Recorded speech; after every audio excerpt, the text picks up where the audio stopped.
இங்க பாத்தீங்கன்னா, இந்த பையன் தன்னோட காதலிய குகைக்கு உள்ள இருக்க ஒரு அருவிய காட்டுறதுக்காக அந்த பொண்ணுமே கூட்டிட்டு வரான். அந்த பொண்ணு கொஞ்சம் கூட எதிர்பார்க்காத சமயத்துல இந்த பையன் அந்த தண்ணிக்குள்ளேயும் குதிச்சிடுறான். நீயே வான்னு சொல்லி அந்த பொண்ணுமே கூப்பிடுறான். ஆனா அந்த பொண்ணு வரதுக்கு ரொம்பவும் தயங்குறாங்க.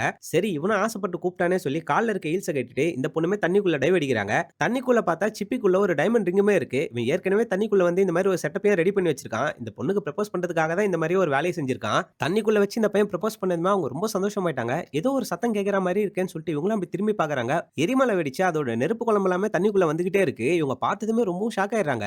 இந்த இடத்த விட்டு வெளிய போற எக்ஸிட் பாயிண்ட்டுமே லாவா ஃபுல்லா ஆக்குபை பண்ணிருச்சு. அதனால எப்படி வெளிய போறதுன்னு தெரியாம இவங்களும் யோசிச்சுக்கிட்டே இருக்காங்க. அப்பதான் ஹீரோக்கு ஒரு ஐடியா வருது. தண்ணிக்குள்ள இருக்க ஒரு பைப்பையுமே கவனிக்கிறாரு. அந்த வழியா வெளிய போயிடலாம்னு சொல்லிட்டு இந்த பொண்ணுமே கூட்டு போறாரு. உள்நீச்சல் அடிச்சு இவங்க 2 பேரும் ரொம்ப தூரம் போய்க்கிட்டே இருக்காங்க. இந்த பொண்ணால மூச்சு அடக்க முடியல. அதனால அங்கேயே சோர்ந்து போய் நின்னுடுறாங்க. காதலிய காப்பாத்த இவருமே ரிட்டர்ன் வந்து அந்த பொண்ணையுமே கட்டிப்பிடிக்க வச்சு அந்த இடத்துல இருந்து ஸ்விம் பண்ணி இவரும் கஷ்டப்பட்டு வெளிய போறாரு. அதுக்குள்ள இந்த பொண்ணும் மயங்கிடுறாங்க. இந்த பொண்ணு கண் முழிச்சு பார்க்கறாங்க. திடீர்னு பார்த்தா அந்த பைப்போட அழுத்தம் இந்த பொண்ணுமே உள்ள இழுத்துடுது. அங்க இருக்க வேருங்களெல்லாம் கையில எடுத்துக்கிட்டு இவரும் ரொம்ப வேகமாவே நீந்த ஆரம்பிச்சு அந்த இடத்துக்குமே போறாரு. பைப்ல இருந்து இந்த பொண்ண இழுக்கவும் முடியல. இவரோட மொத்த ஸ்ட்ரென்த்தையுமே யூஸ் பண்ணி ரொம்ப கஷ்டப்பட்டு அந்த பொண்ணையுமே வெளிய இழுக்குறாரு. கஷ்டப்பட்டு ரிட்டர்ன் நீச்சல் அடிச்சு தன்னோட காதலியுமே ஒரு காப்பாத்திர்றாரு. காதலிய காப்பாத்த உயிரையே குடுக்க துணிஞ்ச இந்த காதலன பத்தி நீங்க என்ன நினைக்கிறீங்கன்னு கமெண்ட் பாக்ஸ்ல சொல்லுங்க. Thank you.